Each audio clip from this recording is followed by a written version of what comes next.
जब देश में पिछले एक हफ्ते के भीतर इंडिया की जगह सिर्फ भारत नाम वाली राजनीति तेजी से 2020 के मैच की तरह सक्रिय हुई है, तब आज फिर से अखंड भारत की दस्तक संघ प्रमुख मोहन भागवत ने दी है।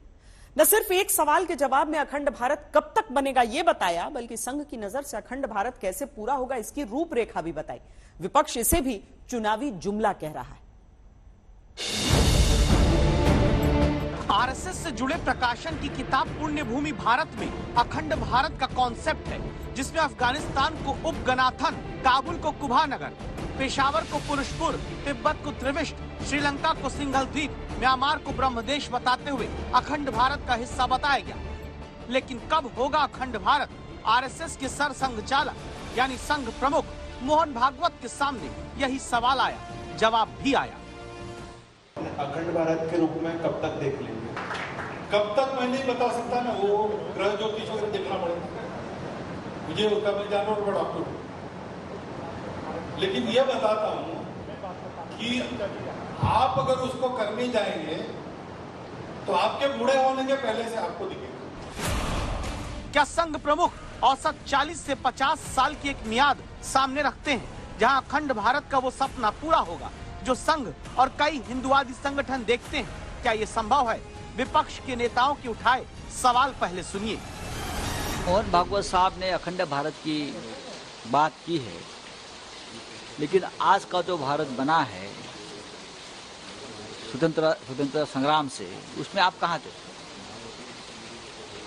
आप तो ब्रिटिश सरकार की वकालत कर रहे थे सब लोग। भारत किसने बनाया है? जिसने भारत को गुलामी से, उनको ही इस प्रकार की बातें करने का। with its will do from Afghanistan to Pakistan to Sri Lanka, Burma, Myanmar, Malaysia, Indonesia, and Cambodia, and then get back Akhand Bharat. Let them do it. We are living in a different geopolitical scenario. Let them be practical. They are not able to send China back to their own country. They want they are planning of Akhand Bharat. इस बारे में आप देख रहे हैं, देखते रहेंगे, बस होगा कुछ भी नहीं। न कभी अखंड भारत होगा। यहाँ जमहूरियत है। अभी इलेक्शन आ रहा, ये जब ये हार जाएंगे तो कहाँ से इन्हें ये ख्वाब देखेंगे? ये ख्वाब देखते रहेंगे, लेकिन हिंदुस्तान में अखंड भारत नहीं बनेगा, जमहूरियत रहेगी। किसी भी देश ने आज तक कोई बयान नहीं दिया। अभी कोई बयान दिया होता, कोई इस बात की जाहिर किया होता, तो हम समझते कि साहब उनके दिल में ये बात है। ये तो इनकी अपनी बात है, ये खुद अपने दिमाग से ये बात कर रहे हैं। आपको भी सुनकर लगेगा बात तो ठीक है। पाकिस्तान, बांग्लादेश, श्रीलंका, नेपाल और बाकी देश, जिन्हें अखंड भारत का पुरातन हिस्सा बताया जाता है, क्या भारत के ये पड़ोसी देश वाकई सीमाएं तोड़कर अखंड भारत के रूप में सम्मिलित हो जाएंगे?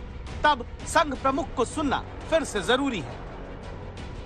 परिस्थितियां ऐसी करवट ले रही, जो भारत से अलग हुए उनको लगता है कि वो गलती हो, हमको फिर से भारत होना चाहिए। लेकिन वो मानते हैं कि भारत होना यानी नक्शे की रेखाएं पोंछ डालना।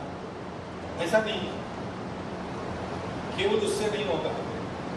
भारत होना यानी भारत के स्वभाव को स्वीकार करना। वो स्वभाव मंजूर नहीं था, इसलिए भारत का विखंडन हुआ। वो स्वभाव जब आ जाएगा तब कुछ बदलना नहीं पड़ेगा, सारा भारत एक हो जाएगा। तो अपने जीवन से सब पड़ोसी देशों को ये सिखाना, ये काम हमको करना पड़ेगा और हम कर रहे हैं। अब नई संसद में लगी इस तस्वीर के साथ कहानी आगे देखिए। संघ प्रमुख साफ करते हैं कि बात किसी के नक्शे को मिटाकर भारत का नक्शा बड़ा करने की नहीं, बात भारत के स्वभाव को स्वीकार करने की।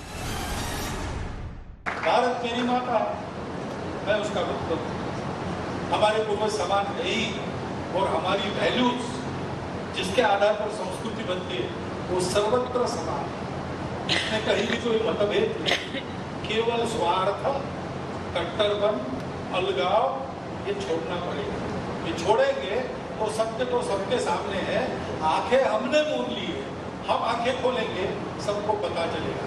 आंखें खोलने के लिए प्रेम से आवाज देना, सेवा करना, ये करना पड़ेगा, तो हम करेंगे। तो ये मैंने जैसा बताया, आपके बूढ़े रिटायर होने के पहले आपको दिखेगा। इस बयान के संदर्भ में अब ये वीडियो है। पाकिस्तान के कब्जे वाले गिलगित बाल्टिस्तान में घमासान कट्टरपंथी सुन्नी संगठन और पाकिस्तानी सेना के दमन के खिलाफ अल्पसंख्यक शिया विद्रोह कर चुके हैं। पहली बार इस क्षेत्र के शिया संगठन फौज के खिलाफ पाकिस्तान के कब्जे वाली जमीन पर आवाज उठा रहे हैं।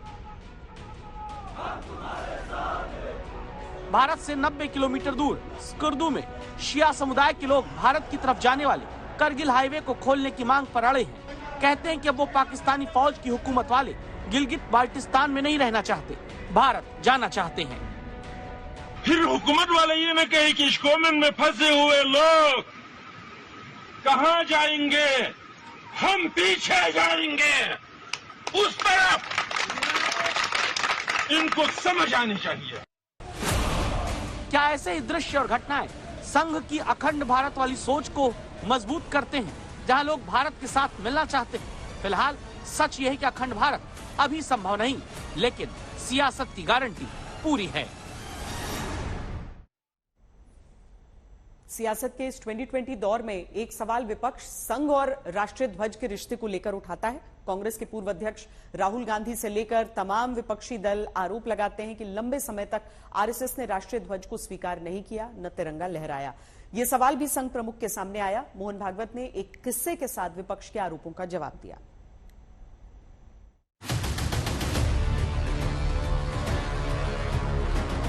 हर घर तिरंगा अभियान जब आता है या फिर राष्ट्रवाद का सवाल होता है, विपक्ष के निशाने पर राष्ट्रीय स्वयंसेवक संघ आता है।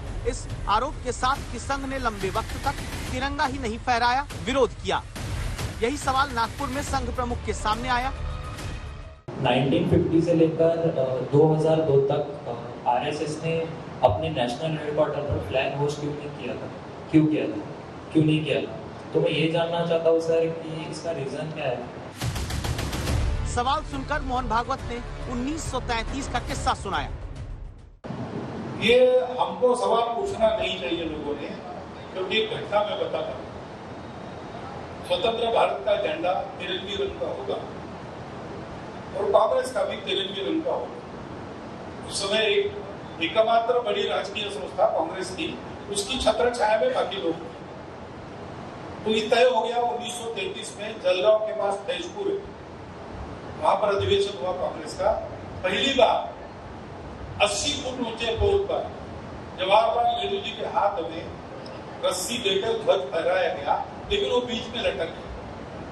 10,000 लोग थे। अब क्या करें, 40 फीट ऊंचा चढ़ना है, बांस पर चढ़ना है। तो एक जवान दौड़ के आया, वो चढ़ा, उसने वो गुत्थी सुलझाई, ध्वज को ऊपर तक ले गया, नीचे आ गया। लोगों ने जय जयकार किया, उसको कंधे पर लिया। जवाहरलाल जी ने उसकी पीठ थपथपाई, कहा कि कल अधिवेशन में आओ, तुम्हारा सार्वजनिक अभिनंदन करें। लेकिन वो हुआ नहीं, क्योंकि कुछ लोगों ने उनको जाके बताया कि ये संघ की शाखा में जाओ, तो वो नहीं। संघ प्रमुख बताते हैं कि नेहरू के सामने फंसे तिरंगे को ऊंचे पोल से उतारने वाले किशन सिंह राजपूत का सम्मान तब संघ संस्थापक हेडगेवार ने किया। तो पहली बार ध्वज फहरा जाने में बाधा आई, तब से राष्ट्रीय स्वयंसेवक संघ इस ध्वज के सम्मान के साथ जुड़ा है। इस ध्वज के सम्मान का प्रसंग आता है, हमारा स्वयंसेवक अपने प्राण भी देने के लिए अग्रपंक्ति में रहा है और रहते रहेगा। विपक्ष अब भी पूछता है कि नागपुर मुख्यालय पर क्यों तिरंगे से संघ का शुरुआत में परहेज रहा। हम ये पूछना चाहते हैं, बताइए कब से नागपुर हेडक्वार्टर में, आरएसएस के हेडक्वार्टर नागपुर में कब से ये तिरंगा ध्वज लहरे जाते हैं? कभी इसको, ये नागपुर जो हेडक्वार्टर है आरएसएस की, कभी ने ये हमारे जो तिरंगा जो ध्वज है उसको फहराएगा? कभी नहीं। दूसरे संगठनों की तरह संघ का अपना एक ध्वज है, भगवा रंग का ध्वज है, लेकिन आरएसएस इस दावे और आरोपों को खारिज करता है कि तिरंगे का कभी विरोध आरएसएस की तरफ से किया गया।